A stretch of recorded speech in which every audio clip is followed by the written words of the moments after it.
Hi Aquarius, this is Jessica with Whispers of Grace Healing. I am here today to do your May 2020 general reading. This is going to be for Aquarius, Sun, Moon, Rising, and Venus. So these are going to be general messages. They may not apply to everyone, so please take what resonates and leave what doesn't. Whether this resonates with you or not, it's always a good idea to go check out your moon, rising, and Venus sign. Sometimes it helps you put the pieces of the puzzle together. Sometimes you get different messages that will still resonate for different aspects of your life. With that being said, if you are new, welcome. Welcome all my new subscribers. We got a big family collecting and I love it. Thank you all for being here. Vibe Tribe, love you something serious. Don't know what I'd do without you guys. And thank you for all of your love, all of your support, all your donations and private readings, guys. Thank you, thank you.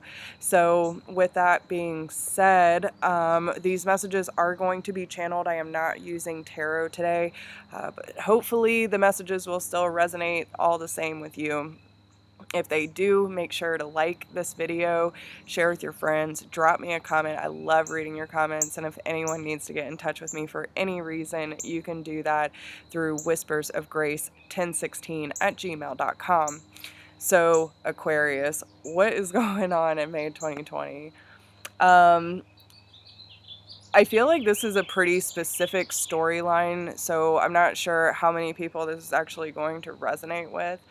But I feel like someone or someone's memory is kind of coming back from the past for you. The feeling that I'm getting is that someone has piqued your curiosity, okay? That's as simple as I can put it. There's someone that's come into your life, and some of you, I do feel either you are in separation with this person, maybe you haven't talked to them in a while, or you're just not that close anymore. But with that being said, there's someone that has a very unique relationship with you. And the feeling that I was getting from it was more along the lines of someone that you were very playful with. There's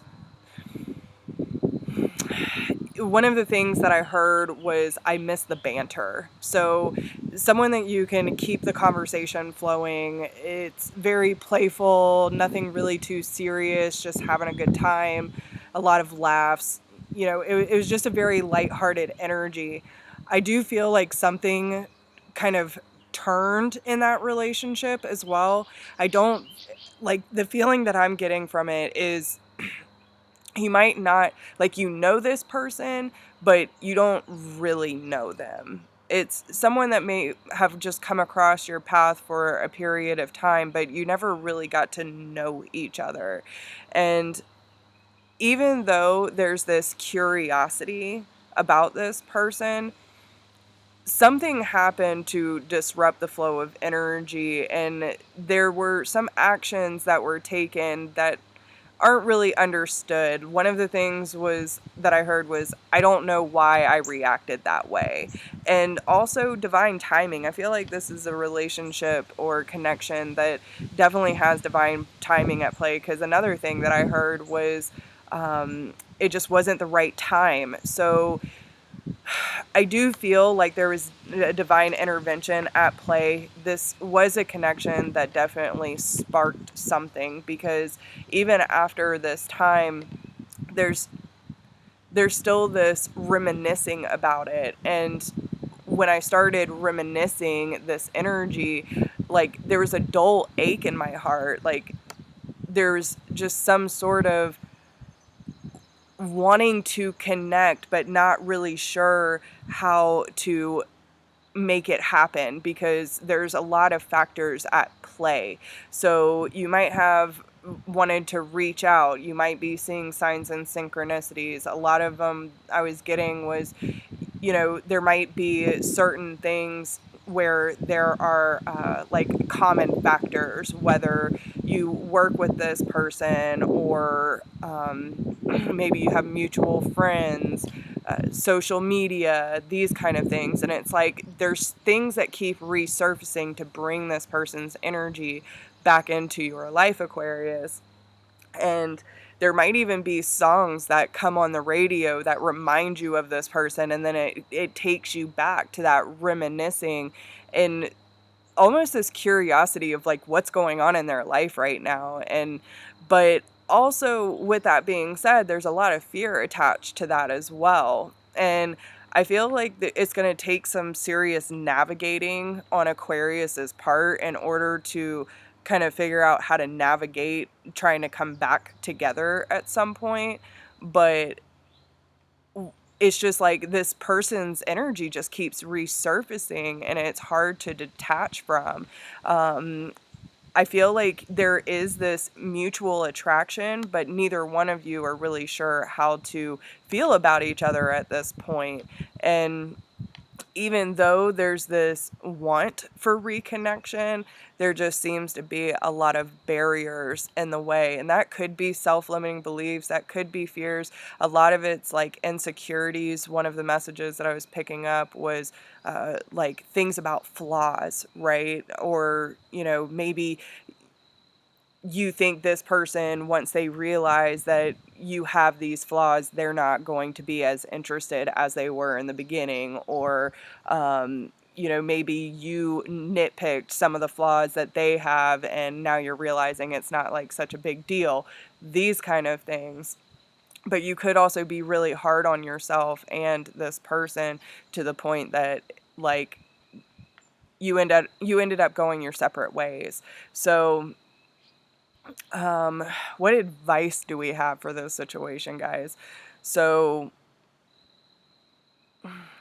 they really want you to listen to the heart, though, because I feel like there are some things that want to be discussed, but there's this fear of rejection. Like, if I say what I want to say, is it actually going to be heard or reciprocated? And again, there's a lot of things to navigate in between that. So trying to figure out how to go about this in a proper way, then like I just feel a lot of hesitancy. I want to, but I don't. So you're just going to have to use your own judgment, Aquarius. And if it's not time, it's not time. You know, if you have to say something, maybe write it out, write it in your journal or something so you can at least get it out of your system and there's still that release, but you don't have to necessarily reach out to that person either. You'll know when the time is right to have that conversation. But I also feel like if this keeps coming up for you, then it's something that needs to be addressed. And if it's something that's causing a longing or, you know, a dull ache in the heart, then that's definitely something you want to address. If there are still fear or, you know, judgment tied to that. So, but I feel like journaling, writing it down, having some sort of exertion of energy instead of internalizing it all is going to be very beneficial for you, because this is something you don't necessarily want to hold on to. So it's really good that you at least give your voice to something, even if you don't share it with that person.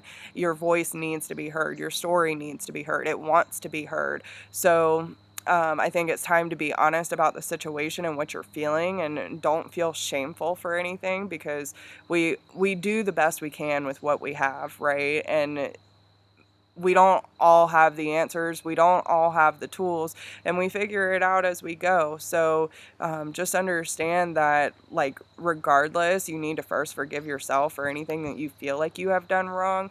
And I really feel like this, if you're worried that this person is mad at you for any reason, I just feel like that's not even the case. It's not what you think. So I think your odds of like reaching out to that person whenever you are ready, just make sure that you are confident and using your voice wisely when you talk to this person. And if they don't reciprocate it, then that's okay too. Like it's nothing but a thing, but at least you stood up for yourself and you said what was on your mind and things that needed to be said. You might just be surprised at the outcome of the situation. So, is there anything else that we want to talk about? I definitely feel like a lot of it is matters of the heart. And, you know, if you're working on removing or challenging like limiting beliefs, I would really, especially when it comes to beliefs about yourself, any flaws that you think you have, or reasons why you might not be good enough for someone, even on a friend level, whatever the case may be, any little voice that's telling you you are not worthy or you are not accepted, validated, whatever the case may seem, like anything that doesn't make you feel safe, you really want to get to the bottom of the issue. Where did that really stem from? What's your first memory of not feeling safe, right? What's the first memory of you having of not being able to trust somebody? When you start from the beginning, then you're able to heal the timeline of what happened after that too. But it has to start from the beginning, and you got to give voice to it. So yeah. And it's not an easy process. So if you need support, like, your girl's here for you. I love you all so much, and I really wish you well. I hope these messages resonate with you. And if you need anything, you know where to get in touch with me. So I will talk to all of you soon. I hope you have a wonderful day. Bye.